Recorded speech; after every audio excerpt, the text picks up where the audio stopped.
मुफ्ती तारिक मसूद के बयानात के लिए मुफ्ती साहब के ऑफिशियल चैनल मुफ्ती तारिक मसूद स्पीचेस को सब्सक्राइब करें। बाज़ लोगों ने ज़कात में इतना उमूम रख लिया है कि हर अच्छे काम में ज़कात इस्तेमाल हो सकती है। उससे ज़कात के पैसों से पेप्सी भी पी जा रही है ज़कात के पैसों से आइसक्रीमें भी खाई जा रही हैं, क्योंकि लड़के काम कर रहे हैं ना।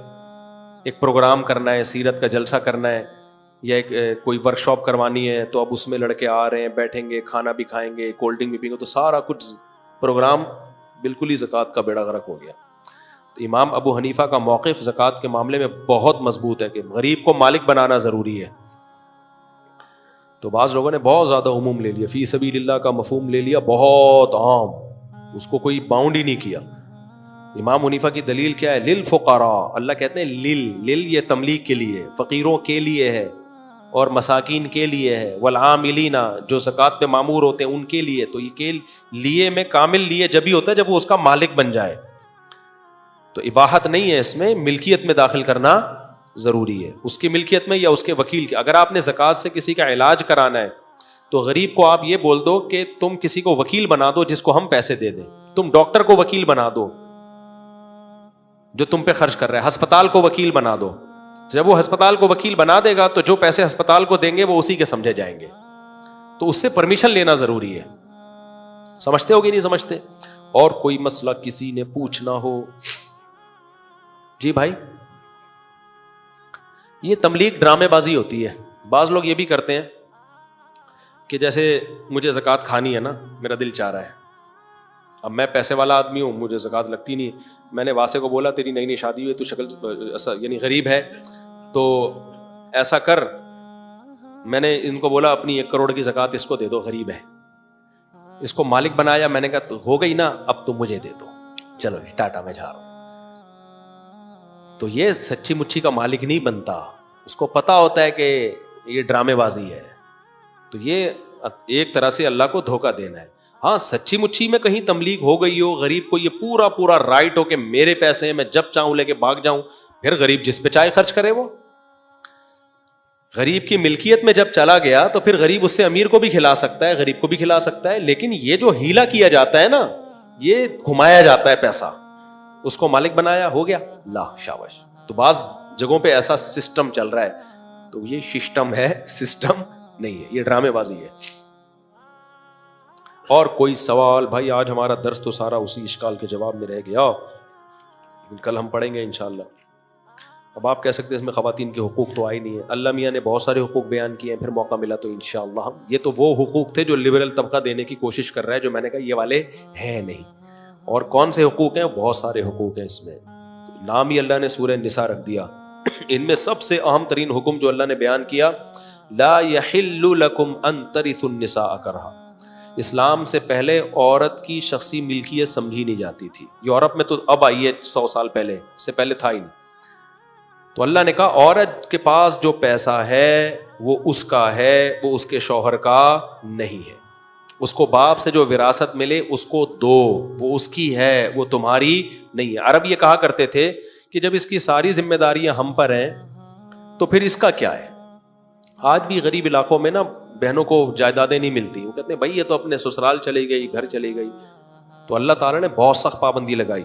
और देखो, औरत को आधी विरासत दी है लेकिन बचाई पूरी आधी है, मर्द को डबल दी है लेकिन खर्चा उससे डबल से भी ज्यादा करवा दिया। हमारा सेकुलर तबका ये भी इश्काल करता है कि एक आदमी मर गया, एक बेटा एक बेटी, 1.5 करोड़ रुपए छोड़े, बेटी को 50 लाख मिलेंगे, बेटे को 1 करोड़ मिलेंगे, तो ये औरत पे जुल्म है। एक हिंदू लड़की ने मुझे बताया कि मुफ्ती साहब हमारे यहाँ हिंदुओं में, वो बाद में मुसलमान हो गई अल्हम्दुलिल्लाह, तो अल्लाह उसको इस्तिकामत अता फरमाए। तो उसने कहा कि हमारे यहाँ हिंदू में बड़ा मजाक उड़ाया जाता है मुसलमानों का कि मुसलमान लोग बेटियों को आधी जायदाद देते हैं, बेटों को दुगनी देते हैं।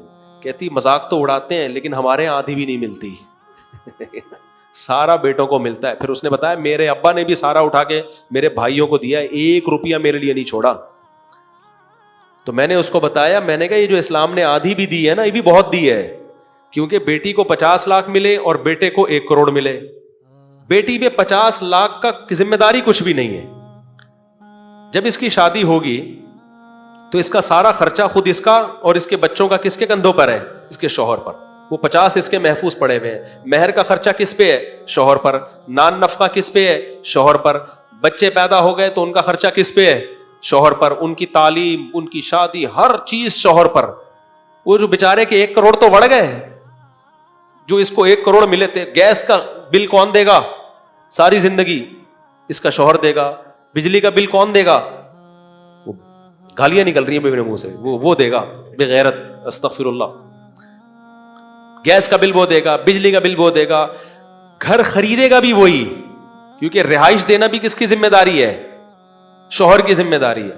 مکان اگر کرائے پر ہے تو کرایہ کون دے گا؟ میاں دے گا. تو کیا احسان کیا 1 کروڑ دے کے اس کو؟ وہ کہے گا دی 1 کروڑ ہے اور ذمہ داریاں مجھ پہ 20 کروڑ کی ڈال دی ہیں، اور اس کو 50 لاکھ دیے. وہ 50 لاکھ میں کوئی اس کے ساتھ شریک بولو نہیں ہے. سمجھتے ہو گے نہیں سمجھتے؟ تو ہندو لڑکی زیادہ سمجھدار تھی. اس نے کہا کہ ہمارے یہاں تو آدھی بھی نہیں ملتی، اور ابھی بھی ایسا ہی ہے. انگریز بھی یہ کہتے ہیں کہ مسلمان لوگ بیٹیوں کو آدھی وراثت دیتے ہیں. انگریزوں میں بھی 1% بیٹی کو نہیں ملتا. مرد پر ہے، بیٹے کو دینا چاہے، بیٹی کو دینا چاہے، گورنمنٹ کو دینا چاہے، کتوں کو دینا چاہے. اسلام نے تو حق دیا ہے بھائی، لازمی ملے گا. باپ اگر بیٹی کو محروم کرنا چاہے تو محرومی کا آپشن ابا کے پاس نہیں ہے. آپ حیران ہوں گے جب آپ فقہ پڑھتے ہو نا، جس کا آج لوگ مذاق اڑاتے ہیں، فقہ شکہ کچھ نہیں ہے. فقہا نے جو قرآن و سنت کو ایکسپلین کیا ہے نا، وہ خاندانی ایکسپلین کیا ہے. فقہ کی کتابوں میں لکھا ہے کہ ایک مرد نے اگر مرض موت میں بیوی کو طلاق دے دی، وہ بیمار ہے اور اس کا امکان ہے مر بھی سکتا ہے اور بچ بھی سکتا ہے. اب ڈیورس دے دی اور مر گیا، وراثت اس کو پوری ملے گی بیوی کو جو بنتی ہے. یہ سمجھا جائے گا کہ کمبخت وراثت سے بچنے کے لیے طلاق دی ہے اس کمبخت نے، ٹھیک ہے نا. دینی تھی تو پہلے دے دیتا. تو وراثت سے محروم کرنے کے لیے کیا کر رہا ہے؟ یہ طلاق دے رہا ہے اس کو. اس کو کہتے ہیں الفار. فار کہتے ہیں وراثت، وارث کو وراثت سے محروم کر کے بھاگنے والا، یعنی وراثت سے بھاگنے والا. تو اسلام نے یہ بھی حکام دیے ہیں کہ آپ مرض موت میں اپنے وارث کو وراثت سے محروم نہیں کر سکتے. ہاں اگر آپ بچ گئے پھر دیکھا جائے گا کہ بھائی یہ رکھنا ہے یا چھوڑنا ہے، ٹھیک ہے نا. لیکن مر گئے نا تو بھائی یہ تو ایسے موقع پہ طلاق دی ہے، یہ تو مرنے لگے تھے، اس کا مطلب ساری زندگی تو دی نہیں، اب تو پیسے بچا رہا ہے، اس کو محروم کر رہا ہے. تو بہت زیادہ اسلام نے رائٹ دیے ہیں. تو اس لیے جو خواتین کے حقوق پہ آوازیں اٹھتی ہیں نا، یہ منجن ہے، یہ حقوق نہیں ہے. رائٹ اللہ نے دیے ہیں عورت کو. ہمارے عورتیں دیکھو اب ماضی سے لے کے اب تک کیسی اللہ نے ان کو گھروں میں رکھا ہے، کیسی دادیاں بنتی ہیں، بڑھاپے میں نانیاں بنتی ہیں، عزت ملتی ہے. گورے کے ہاں کیا عزت ملتی ہے یار، مرنے کے بعد 3 دن لاشوں کی بدبو سے پتہ چلتا ہے کہ اس کی دادی کا انتقال ہو گیا ہے. تو یہ ان کا سسٹم ہے، ٹھیک ہے نا. یہ وہ ہے جو الیکشن میں ہمارے یہاں ہوا تھا. اللہ تعالیٰ سمجھنے کی، عمل کی توفیق عطا فرمائیے.